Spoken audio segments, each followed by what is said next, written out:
어쨌든 이재명 대표가 받고 있는 여러 가지 혐의들이 있다 보니까 여도 야도 지지하지 않는 중도층 입장에서는 윤 대통령의 계엄도 싫다. 이재명 대표의 사법 리스크도 불안하다. 그래서 만약에 조기 대선이 오면 우리는 누구를 뽑아야 하느냐라고 굉장히 고민할 것 같습니다. 그래서 요즘에 여론조사 결과들이 여러 개가 나오고 있죠. 여론조사 결과가 매일매일 좀 달라집니다. 숫자가 오르락 내리락 하고 있습니다. 아직까지 어떤 조사 결과가 지금 이 조사 결과가 석 달 뒤, 넉 달 뒤, 6개월 뒤에 어떻게 바뀔지는 모르겠습니다. 어쨌든 간에 최근에 이 추세는 좀 확인할 수 있을 것으로 보입니다. 하나 볼까요? 먼저 오늘 새로 나온 여론조사 결과를 하나 보겠습니다. 자, 차기 대통령 적합도입니다. 적합도. 자, 이재명 28, 압도적인 1위를 달리고 있습니다. 하지만 김문수 13, 홍준표 8, 오세훈 6, 한동훈 5 이렇게 나왔습니다. 자, 최 교수님. 네. 이재명 대표가 30%대 박스권에 갇혀 있다라는 여론조사 결과도 있었습니다만 오늘 나온 거는 한국리서치가 조사한 MBS 여론조사죠. 1월 13일부터 15일까지 20%대 지지율은 오랜만에 보는 것 같습니다. 네, 이재명 대표가 그동안 있었던 지지율보다, 그러니까 탄핵 전국 이후에요. 그리고 나서는 좀 떨어졌다고 얘기를 하는데 그건 제가 볼 땐 별 의미가 없다고 생각해요. 왜 그렇다고 보세요? 왜 그러냐면 사실 지금 있는 저 여론조사 결과들 있잖아요. 나중에 정말로 조기 대선이 일어나고 나면 다 바뀌어요. 그러니까 그리고 지금 현재로 봐도 가장 압도적인 일이잖아요. 저 순서로만 본다고 하면. 근데 퍼센테이지가 올라갔다 내려갔다 이거 가지고 크게 문제가 있다고 저는 보지 않고요. 그럼 만약에 저 순서대로 한다고 하면 지금 김문수 후보가 김문수 지금 장관이 13%나 되잖아요. 저는 저희 계속 갈 거로 보지 않거든요, 개인적으로. 그리고 28%, 13% 차이는 2배 이상 차이가 나는 거잖아요. 그렇기 때문에 이재명 대표가 30%밖에 안 되냐 이렇게 얘기하는 것은 지금으로서 별 의미가 없다고 저는 생각을 하고 이게 이제 만약 저는 그렇게 생각해요. 조기 대선으로 간다고 하는 가정하에 말씀을 드리면 거의 진보 보수 진영의 후보가 1대1로 만약에 대결하게 되면 큰 차이 없이 거의 비슷한 정도로 갈 거라고 저는 개인적으로 생각을 하는 사람이에요. 지금은 이렇게 물론 보수 진영의 후보들이 많이 나눠져 있는 부분도 있고 탄핵 정국도 있어서 그렇긴 하지만 만약에 만약의 경우에 이제 예상을 하는 겁니다. 결정이 돼서 만약에 1대1 구도로 간다고 하면 치열한 경쟁이 될 거라고 저는 생각해요. 그래서 지금 현재 몇 퍼센트가 크게 의미 있다고 보지 않고요. 알겠습니다. 앞으로 좀 지켜봐야 된다고 생각합니다. 다음 그래픽을 볼까요? 정당 지지율입니다. 민주당은 39에서 33으로 떨어졌고요. 국민의힘은 26에서 35, 26, 32, 35, 39, 36, 33 이렇게 추세가 되고 있습니다. 오차 범위 내에 접전을 이루고 있습니다만 탄핵 직후에 저렇게 벌어졌던 여론조사 지지율이 이런 식으로 지금 좁혀졌다는 얘기가 나왔습니다.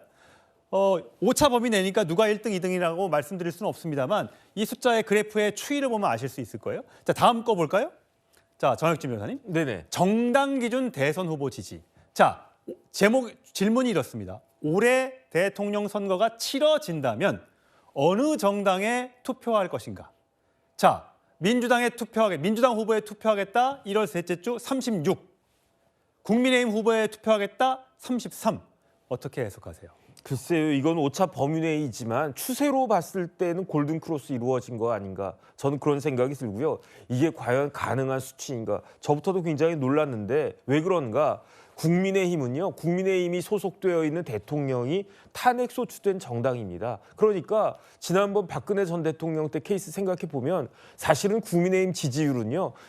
한 자릿수냐 두 자릿수냐 그거를 걱정해야 될 그런 정당 아니었겠습니까? 그런데 반대가 됐단 말이에요. 그게 국민의힘이 잘해서 저렇게 됐습니까? 전 전혀 그렇게 생각을 안 하거든요. 국민의힘은 그냥 가만히 있었을 뿐이에요. 그런데 누가 스스로 저렇게 지지율을 깎아먹었는가? 그거는 더불어민주당 아니었겠습니까? 더불어민주당이 이와 같은 그런 상황에도 불구하고 국민들의 마음을 얻기는커녕 오히려 혼란한 전국을 더 혼란하게 만드는 정당이 국민의힘 아닌가? 더불어민주당이 아닌가? 어떤 면에서 볼 수 있냐면요. 대통령이 탄핵돼가지고 그 대통령 권한 대행이 세워졌어요. 한덕수 총리가 뭘 그렇게 잘못했습니까? 탄핵될 만한 일이 일이라도 있었습니까? 그럼에도 불구하고 힘 가지고 그 대통령 권한 대행을 다시 탄핵한다라고 하는 말도 안 되는 그런 일들을 벌이니까 그러니까 저런 모습이 보여지는 거고요. 지금이라도 진짜 그 더불어민주당은요 개과천선하고 마음을 바꾸지 않으면은 그러면은 그 더불어민주당이 기대하고 바랬던 일들은 결코 이루어지지 못할 것이다. 저는 그렇게 예상합니다. 이현정이요.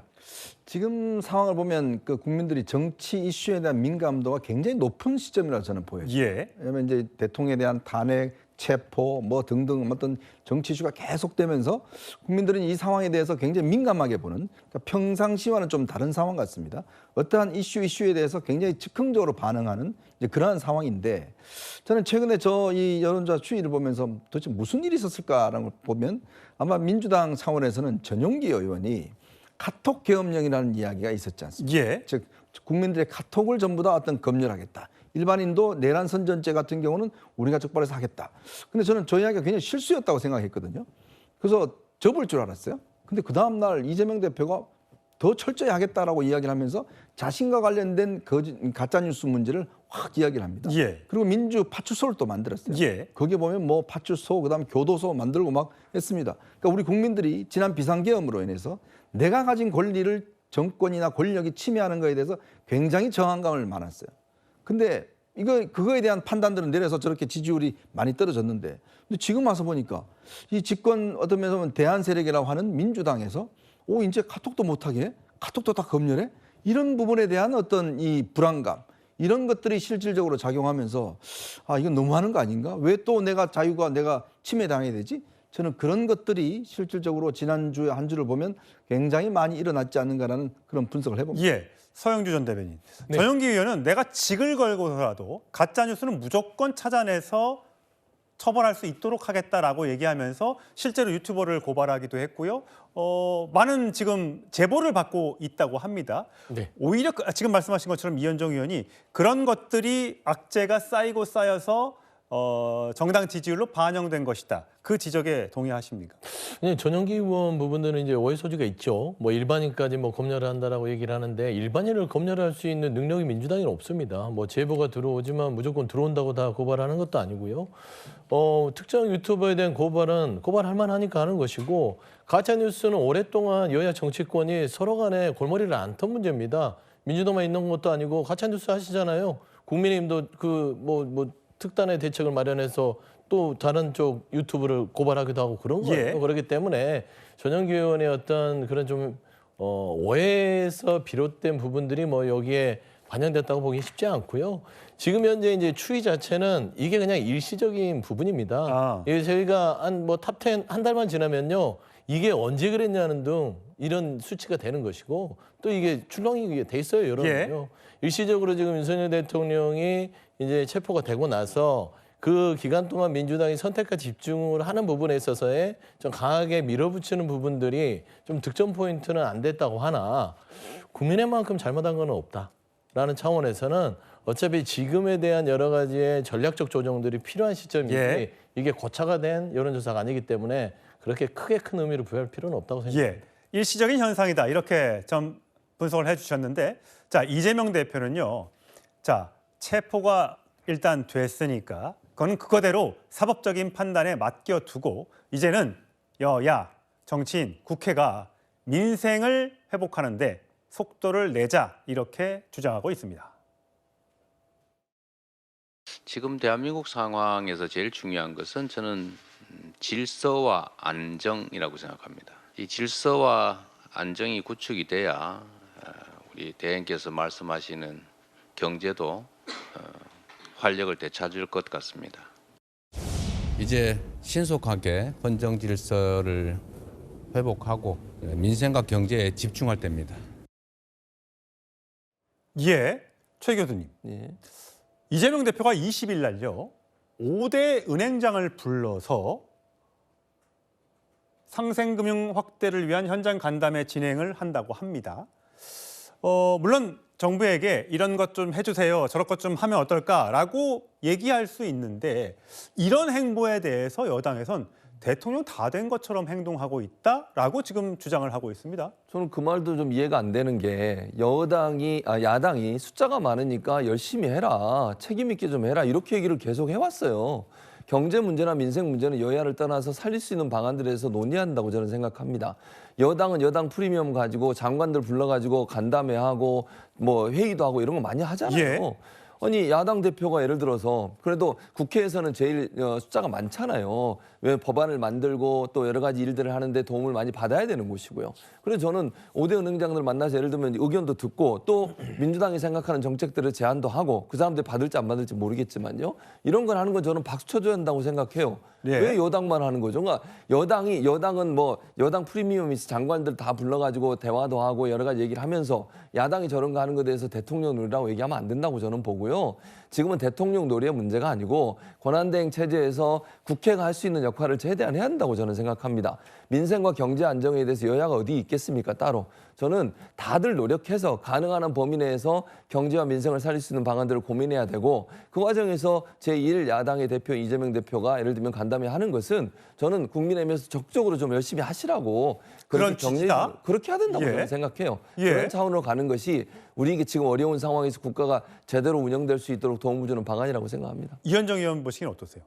그러니까 이제 이재명 대표의 메시지가 계속적으로 이제 엇박자를 내고 있어요. 그 뭐냐면 민생 챙기겠다는 이야기 많이 했습니다. 예. 그래놓고 한덕수 대행 탄핵하고 민생 챙기겠다는 그다음에 지금 최상목 대행 탄핵한다고 그러고. 그러니까 이런 어떤 이 엇박자가 메시지의 어떤 통일성을 주지 않는 거예요. 지금 국민들은 어떤 안정을 지금 굉장히 바라고 있지 않겠습니까? 근데 이거 헌법재판관 임명 안 한다고 그냥 한덕수 총리를 갖다가 그냥 소추해버리고 그다음에 저 최대행을 갖다가 또 흔들어버리고 뭐 제일 주범이다 그래버리고 그러니까 이러니까 이제 이재명 대표의 말을 못 믿는 거예요. 내가 민생하니까 진짜 민생인다? 이런 자꾸 이야기에 연상시키잖아요. 은행원도 마찬가지입니다. 은행장들은요 웬만하면 이것도 사실은 이제 뭐 똑같이 할 수 있다고 그러는데 뭐 억울하면 사실 여당하면 돼요. 그런데 야당의 지금 실질적인 권한을 가진 이 야당 대표가 만나면서 지금 메시지가 결국 이제 은행들한테 뭐겠습니까? 대출 이거 많이 해주고 하라는 거 아니겠습니까? 근데 은행장들 입장에서는 다음에 유력하게 대통령이 될 사람이 저런 이야기하면 또 은행도 또 뭔가 좀 해줘야 되는 그런 거절하기가 상황이잖아요. 좀 어렵겠죠. 그러면 이게 이제 은행들이 눈치를 볼 수밖에 없는 문제이기 때문에 이제 그래서 어떤 메시지에 혼선이 빚어진다는 겁니다. 저는 정말 이 이재명 대표가 어떤 이 집권 플랜으로서 민생을 이야기한다면 저렇게 어떤 서로 엇갈리는 맨날 국회에서 다른 사람들은 뭐 탄핵하고 그다음에 뭐 법안 일방적 발의하면서 본인 말은 저렇게 민생으로 이야기하면 잘 안 믿기지 않겠습니까? 예. 어쨌든 여야가 좀 만나서 경제를 어떻게 살릴 것인지 이재명 대표와 최상목 권한대행이 만나고 또 여야 원내대표가 만나서 뭔가 법안을 좀 만들고 뭐 이런 모습들이 먼저 벌어져야지만 국민들이 정치권을 좀 믿고 신뢰할 수 있지 않을까 싶습니다.